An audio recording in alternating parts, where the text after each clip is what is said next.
बस 4 दिन का इंतजार कीजिए दोस्तों, बस 4 दिन का इंतजार, फिर बाजी पूरी तरह से पलट जाएगा। 2024 चुनाव पर पूरा गेम ही बदल जाएगा।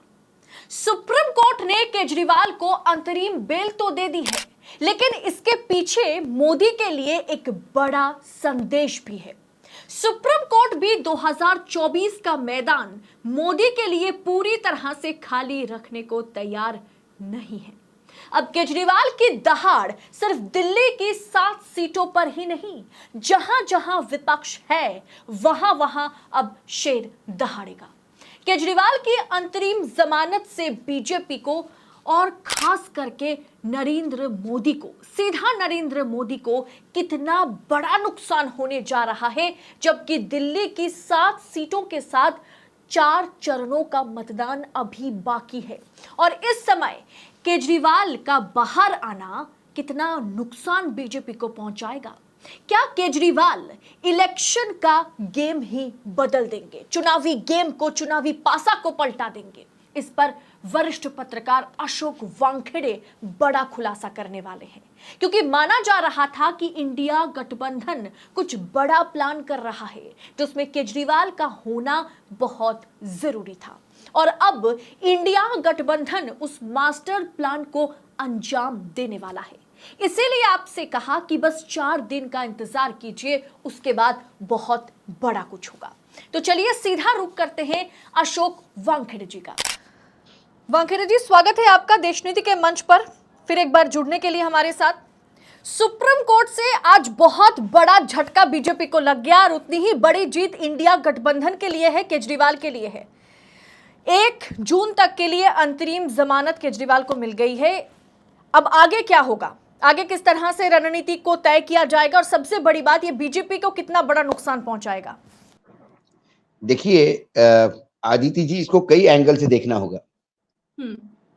जिस बेंच ने ये जमानत दी, उस बेंच के पूर्व निर्णय यदि देखे जाएं तो कई बार ये गले भी नहीं उतरती कि जमानत दी कैसे, अंतरिम जमानत। क्या भाजपा को अरविंद केजरीवाल जेल में रहने से ज्यादा नुकसान हो रहा था? क्योंकि जेल का जवाब वोट से एक कैंपेन लॉन्च हुआ था। उनकी पत्नी, तमाम वर्कर, मुझे लग रहा है कि केजरीवाल को जेल में डालना ये बीजेपी के लिए शेर की सवारी हो गया।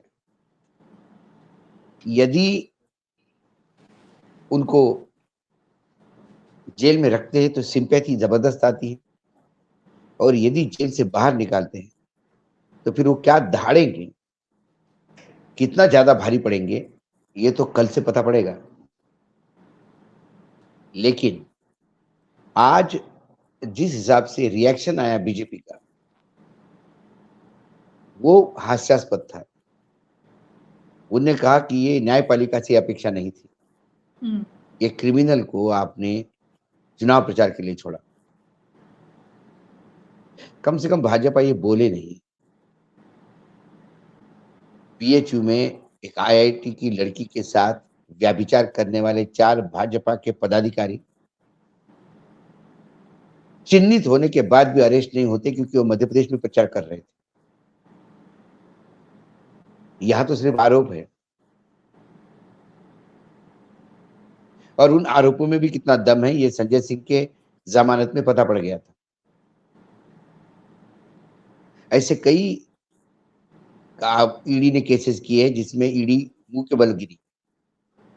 महाराष्ट्र के गृह मंत्री अनिल देशमुख के भरोसे मुंह के बल गिरी।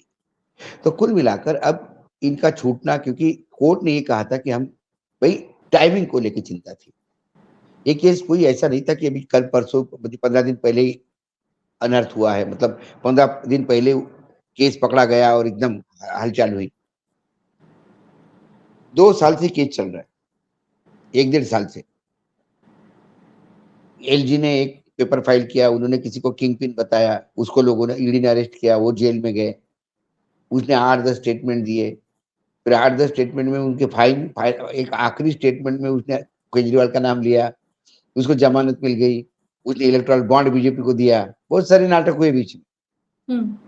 और फिर चुनाव के वक्त उनको उठाना, क्योंकि दिल्ली, पंजाब और गुजरात ये 3 जगह आम आदमी पार्टी और हरियाणा में आम आदमी पार्टी इंडिया गठबंधन को खासकर गुजरात में मदद करती। 12% वोट था उनका विधानसभा में।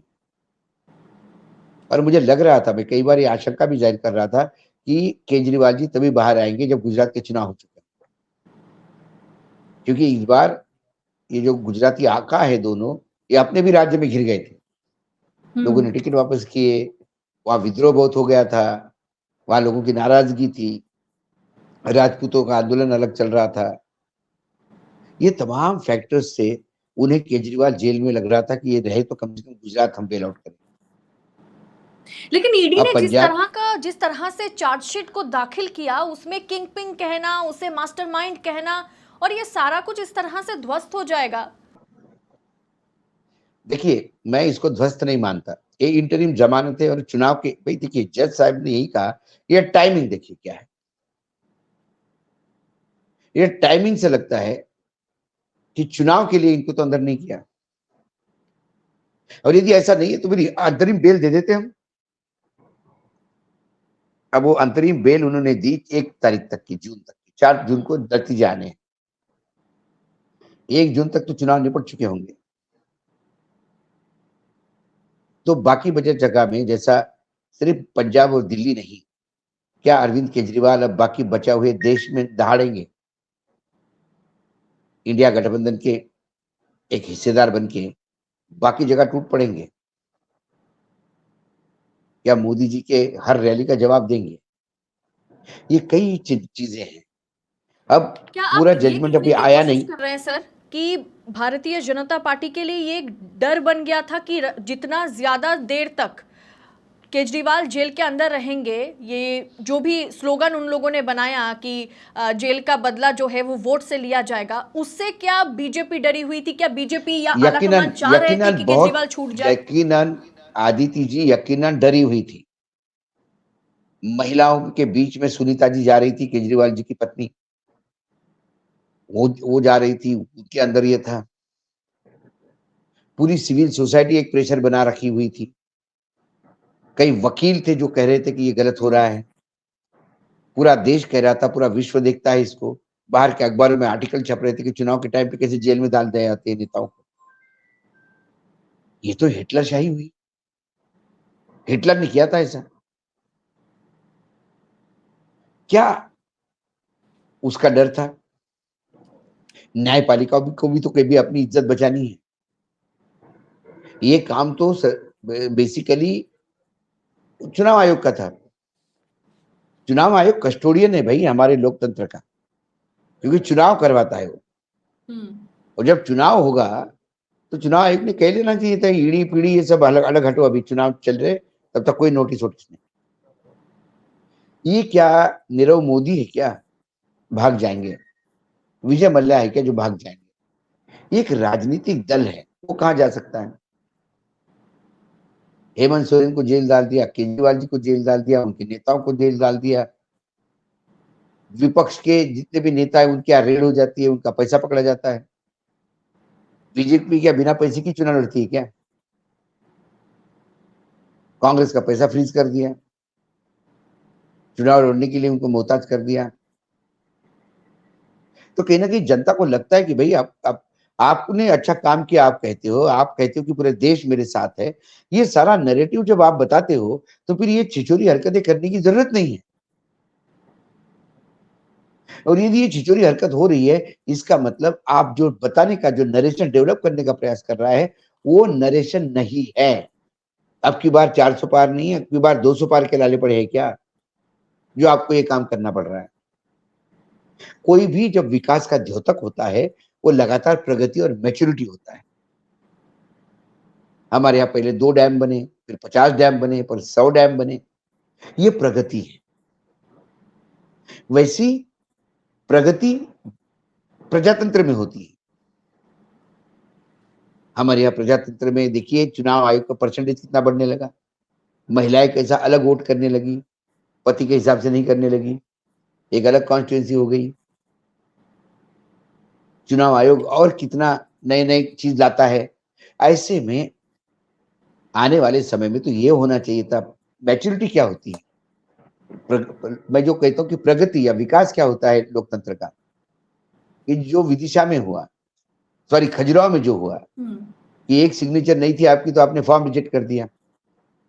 एक अच्छे प्रगल्भ मैच्योर डेमोक्रेसी में होता है कि यदि किसी की एक सिग्नेचर नहीं हो और पीठासीन अधिकारी फॉर्म रिजेक्ट कर रहा हो तो बाकी तमाम उम्मीदवार कहते कि अरे सर प्लीज, हम सब आपको कह रहे हैं कि उसका फॉर्म पास करो, सिग्नेचर बची है भाई, कर दे, अभी हमारे सामने कर दे, कोई नहीं, कोई ऑब्जेक्शन लेगा नहीं सर, आप करिए करिए, चुनाव होना चाहिए भाई, आमने सामने लड़ेंगे। इंदौर में आपने किसी को रातों रात एक पुराने केस में 307 302 लगा कि उसको डरा कि उसका नामांकन वापस करवाया, और अब इतरा रहे हो कि हम वहां से जीत जाएंगे, इतने हजार से जीत जाएंगे। लेकिन कुल वांगेरे जी, मिलाकर ये फैसला एक ऐसे समय में आया जब खुद गृह मंत्री अमित शाह कह रहे हैं कि केजरीवाल एक निर्लज्ज मुख्यमंत्री हैं, जब बीजेपी कह रही है या ईडी अपने चार्जशीट में बता रही है कि ये घोटाले का मास्टरमाइंड है, सरगना है। ऐसे में सुप्रीम कोर्ट का ये फैसला, चाहे किसी भी इस केस को एक स्पेशल केस के तौर पर रखा गया है या देखा गया है, ये फैसला कई तरह के मायने इससे निकाल सकते हैं हम लोग। निर्लज्जता की तो बात अब भाजपा ना करे तो ज्यादा अच्छा है। जब भाजपा निर्लज्जता की बात करती है तो इससे ज्यादा बड़ा व्यंग नहीं है। जिनको 70,000 करोड़ का घोटालेबाज बोला, देश की सबसे करप्ट पार्टी बोला, 4 दिन बाद उसे उप मुख्यमंत्री बनाते हैं आप, जिसको चक्की पिसवाने के लिए जेल भेज रहे थे, आज उसके साथ घर में बैठ के रोटी खाते हो आप किस घोटालेबाज की बात कर रहे हैं? क्या घोटाला किया? 100 करोड़ का आरोप है ना, 100 करोड़ का आरोप है ना केजरीवाल को, और तो कोई आरोप नहीं है। 1600 करोड़ का आरोप है मधेपुरा बैंक पे, कोऑपरेटिव बैंक पे, जिसके डायरेक्टर थे अमित शाह जी। 100 करोड़ तो कुछ भी नहीं उनके सामने। हाँ, उनको जरूर लग रही होगी कि यह निर्लज्ज आदमी है, सिर्फ 100 करोड़ में कैसा रुका, 1600 करोड़ क्यों नहीं किया, 17,000 क्यों नहीं किया, इसकी लज्जा आ रही होगी। इस बात की लज्जा, जिसको जेल में होना चाहिए वो व्यभिचारी, लज्जा तो गृह मंत्री को आनी चाहिए कि देश के होनहार जेल में बेटियों होते को हुए भी उन्होंने अपने अपना मंत्री खिलाफ पद नहीं एफआईआर छोड़ा। दर्ज करवाने के लिए जाना पड़ता है सर्वोच्च न्यायालय। ये संसार घटना है गृह मंत्री के लिए, उनके अधीन है दिल्ली पुलिस। एक छोड़िए आप और हमारी बात, जिसने देश का गौरव इतना ऊंचा किया हो, उन महिलाओं को भी सर्वोच्च न्यायालय जाके एफआईआर दर्ज करवानी पड़ती है। लज्जा तो तब इनको आनी चाहिए थी, तब तो लज्जा नहीं आती। लज्जा का ठेका भी विपक्ष ने लेकर रखा है। सारी लज्जा लज्जा विपक्ष देखे, निर्लज्जता के पैमाने उच्चांक हम स्थापित करेंगे, ये कहना चाहता है सत्ता पक्ष। किस बात में भाई केजरीवाल, और क्या करेंगे केजरीवाल बाहर रह के? ये केस कितना है, 1.5 साल पुराना है, चुनाव के समय क्यों अंदर किया? अब तो उस पर भी आ रहा है कि क्या क्लॉज लगेगा क्या। मुझे भी लगता है कि कई बार न्यायपालिका को भी सोचना चाहिए कि कैसे आप, मतलब एक ऐसी चर्चा है कि उनपे बंदिश लगेगी कि वो बाहर आके मुख्यमंत्री का काम नहीं कर सकते, फाइल साइन नहीं कर सकते, जेल में फाइल साइन कर सकते हैं। जेल में कोर्ट कहता है कि भाई ऐसा कोई संविधानिक रूल नहीं है कि सीएम जेल के अंदर हो तो फाइल साइन नहीं कर सकता, लेकिन जमानत देने के पहले हम करेंगे कि जेल की भी स्थिति अच्छी है, फिर बाहर किसे जेल में रहने वाला मुख्यमंत्री साइन कर सकता है, बेल वाला मुख्यमंत्री साइन नहीं कर सकता। और साइन करके क्या करेंगे मुख्यमंत्री अरविंद केजरीवाल, क्या अधिकार है उनके पास? इसी सर्वोच्च न्यायालय के संविधान पीठ ने जब उनको अधिकार दिए तो आपने कानून लाके वो अधिकार छीन लिए। एक अधिकार विहीन मुख्यमंत्री क्या करेगा? वो धमकाएगा, डराएगा, किस बात से डराएगा गवाहों को कि मैं अरविंद केजरीवाल हूं? वो बोले होगा। तुम्हारी क्या औकात है अरविंद जी, बताइए? पुलिस तुम्हारे पास नहीं, ईडी तुम्हारे पास नहीं, सीबीआई तुम्हारे पास नहीं, क्या करोगे तुम? क्या डरा धमकाओगे, क्या बहकाओगे? अगर इस पूरे केस में राजनीतिक फायदे को देखा जाए तो सबसे ज्यादा फायदा तो इसमें इंडिया गठबंधन या केजरीवाल को हुआ। वो जेल में भी रहे, सिंपैथी भी उन्हें गेन हुआ, फिर वो बाहर भी आए और चुनाव भी वो जेल में रहते तब भी फायदा था। अब जेल से बाहर आने के बाद ज्यादा फायदा होता है या कम फायदा होता है वो तो समय बताएगा। मैंने इसीलिए कहा केजरीवाल को जेल डालना शेर की सवारी हो गया था। शेर से उतर जाता है तो शेर खाता है, और शेर की पीठ पे बैठ के शेर अपने हिसाब से चलता है। आपको नहीं, आपको जाना होता है लेके भी नहीं जाता। ये परेशानी हो गई। इनका मुख्य जेल में डालना ही मूर्खतापूर्ण काम था, और वो भी चुनाव के समय। इसको आप 6 महीने पहले से डालते तो लोग बोलते थे भाई केस चल रहा है, सब ठीक है। ऐन चुनाव अनाउंस होने के पहले आपने उठा के जेल में डाल दिया। और इसका बार बार असर कहते हैं सीटों पर कितना होगा? सीटों पे सीटों पर देखिए कितना अब क्या होगा? है, सीटों पे देखिए हरियाणा में भी होगा। अब इस देखिए प्रचार तंत्र कैसा होता है। अभी लोग कहते हैं कि भैया 7 सीटों में से 3 इंडिया गठबंधन को मिल जाएगी, 4 बीजेपी को मिल जाएगी। क्या ये 7 की 7 इंडिया गठबंधन के पास आ जाती है?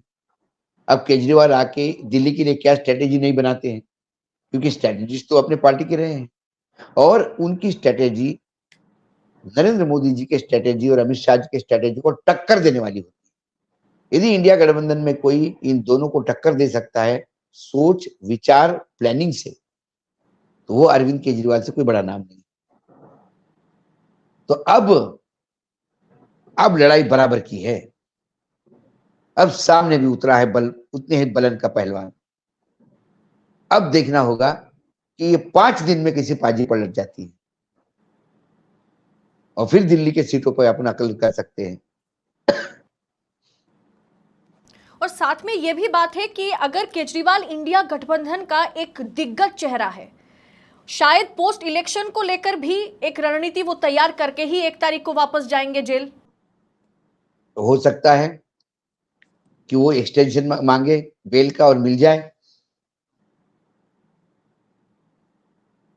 ये भी हो सकता है।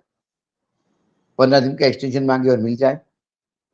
मतलब ये चौथे, पांचवें, छठे और 7वें चरण तक खेला पूरी तरह से बिगड़ जाएगा, जो 4 चरण अभी बचा हुआ है। बिल्कुल, वो दिल्ली में भी जाएंगे और दिल्ली के बाहर भी जाएंगे। जिन जिन राज्यों में अभी तो वो हीरो है विपक्ष की तरफ से, अब तो वो हर जगह पे उनको जहां बुलाया जाएगा वो दहाड़ेंगे जाके, और करारा जवाब देंगे प्रधानमंत्री जी का हर बात का। तो बीजेपी के लिए तो ये अब उनका फ्रस्ट्रेशन दिखता है जब वो कहते हैं चुनाव के लिए। उन्होंने कहा आज तुषार मेहता जी ने कहा कि चुनाव के लिए आप किसी को बेल दे सकते हैं, ये ऐसा प्रेसिडेंट कभी था ही नहीं। तो सर्वोच्च न्यायालय तो प्रेसिडेंट बनाता है, रोज नए प्रेसिडेंट बनते हैं। अभी तक जो प्रेसिडेंट आ रहे हैं, जो पुराने केसेस आ रहे हैं जिसकी नाजीर दी जाती है, वो कहीं ना कहीं पहली बार हुआ है।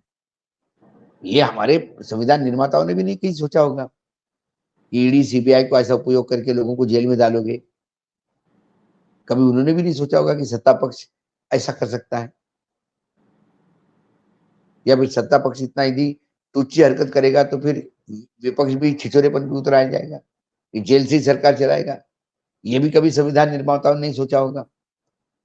या पीएमएलए का इस तरह से इस्तेमाल होगा हर एक विपक्षी नेताओं के लिए ये भी नहीं कभी किसी ने सोचा होगा, क्योंकि इस देश में सत्ता पाना, ये इस देश का विकास और अंतिम व्यक्ति तक वेल्थ केयर स्कीम पहुंचाने का एक यज्ञ था। लोग सत्ता में इसलिए नहीं आते थे कि उन्हें कुछ चंद उद्योगपतियों को बड़ा करना है। सत्ता में इसलिए नहीं आते थे कि अपनी मन की बात कहनी। लोग सत्ता में जन की बात सुनने और उनको निराकरण करने के लिए आते थे, उनकी समस्याओं का। ये तो स्वयं ही समस्या बन के बैठे हैं।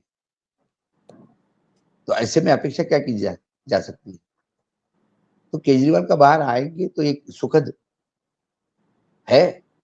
अब ये कितना सुखद इंडिया गठबंधन के लिए है और कितना दुखद एनडीए के लिए है, ये तो समय बताएगा। और ये 2-4 दिन फिर हम इस पे बात करेंगे जब केजरीवाल दहाड़ना शुरू करेंगे।